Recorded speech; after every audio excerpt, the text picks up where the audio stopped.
It's Friday night, late. We've just driven down to our fish wholesalers. They got in a shipment of those Japanese jellyfish for us, which ultimately will end up in Spencer's tank. We've just gotten home, and I'm going to start acclimating those jellies now to this holding tank here. The acclimation process will be a couple of hours of allowing water from the tank to drip into the bag here, where those jellies, which have probably been in the water now for 48, maybe 72 hours. We're going to allow them to adjust to the salinity, the variations in pH, and in particular the temperature. These are moon jellyfish, which are usually a temperate jellyfish, meaning cold water, 60 degrees. And so we want to make sure that since they've been sitting around in this bag, in the box, for the last, again, 48 to 72 hours, even though there's ice packs here, they're kind of melted, so the temperature's probably risen a little bit in the bag. We want to bring that back down, and we want to acclimate those jellies to that temperature.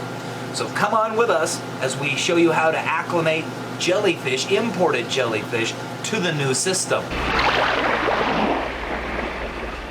We'll start by using a length of airline tubing that will siphon water from the intended tank and will siphon that water down to the box or the bag of jellies below. This will create a steady but slow flush of water from the intended tank into the bag where the jellies are at, so they can begin to get used to any variations in salinity, temperature, or pH. We'll do this over the course of about 2 hours.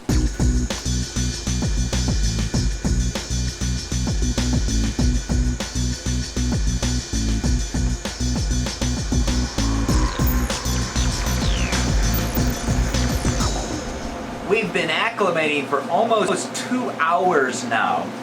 We've dripped water via an airline from the tank into the bag where the jellyfish are at to allow them to get used to the difference in the water. Typically, these imported jellyfish, or almost any of the jellyfish, are kind of buoyant when you put them into the tank. So not only have I dropped the water level a little bit in the Jellquarium here to compensate for the water that'll come with my container as I put the jellies into the tank, but also I don't want the jellies right at the very top of the tank when I do turn it on, because in the Jellquarium, that's where the water exits the tank, and we don't want to push those jellies up into the exit grid. We want to allow the tank to kind of start turning, get the water circulating so the jellies begin to move away from the surface. So I have a little fancy cup here. I've kind of poked a hole in the bottom of it, and this allows me to scoop the jellyfish and regulate the water inside the container if I put in my thumb over or not. You never want to use a net to collect jellyfish. You can very easily tear them or almost put a waffle pattern in them and damage them. So we've got this container here that as we pick them up, they'll be completely suspended in the water so that there's no harmful edges or surface. We also want to be careful not to let them slide over the edge, because the edge could be enough to hurt them. Keep in mind, jellyfish are like a piece of wet toilet paper floating around in a tank, and you can damage them easily that way. So let's go ahead and start lifting these jellies up into the tank now.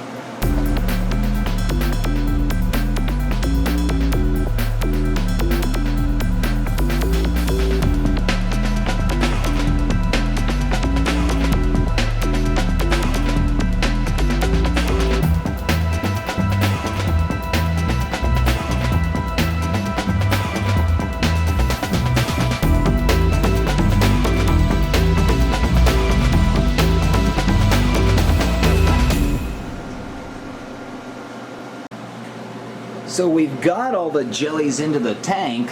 I think there was 26 of them. You can see there's a few of them up at the surface, but in this case, most of them are all down at the bottom.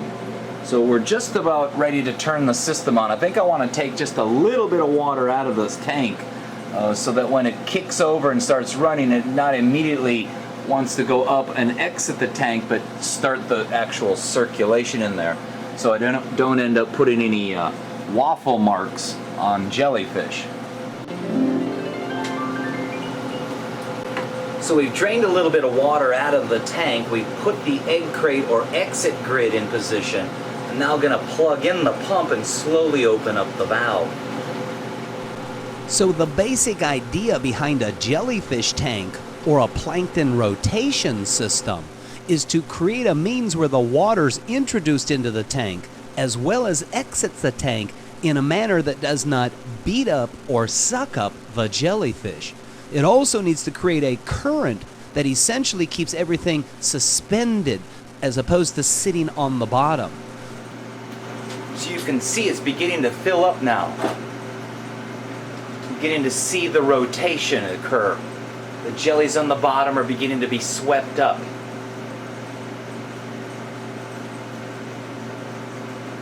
The flow is gentle enough that those 3 jellies at the surface are not being pushed up into the exit grid. And here slowly comes all those jellies that are sitting on the bottom.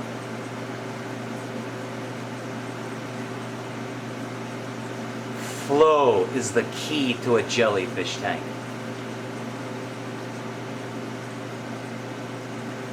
See, the ones at the surface are just now starting to pass and start into the rotation.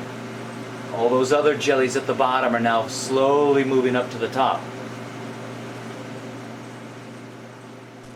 These are moon jellyfish. Eurelia eureta, I believe is how it's pronounced. They are a species of jellyfish that, even though they do have the ability to sting, the stinging cells are so weak or small that you or I typically would not feel them. So it's been a pleasure almost to deal with a non-stinging jellyfish up to this point. I've been attempting to grow the sea nettles, which are the ones with the long dangling ribbon and lace type tentacles, and I understand that they have quite a very painful sting. So I've not had the pleasure, or the pain, of being stung by the jellyfish up until this point. So I think I've got the flow just about dialed in, and there's 26 of them in here. Most of those are going to go to Spencer's tank on Monday. So I'll probably go ahead and feed them tonight, just lightly, because they've kind of got stuff stirred up in the water, and jellyfish are great at filtering stuff out of the water, so I'm sure they'll fill up on that. And then we'll keep them over the weekend, and then on Monday we're going to take the bulk of these over to Spencer's house. So be sure to come on back for part 3 of LA Fishguys, Spencer and the Jellyfish. And by the way, a quick shout out, over 3,100 YouTube subscribers. Yahoo!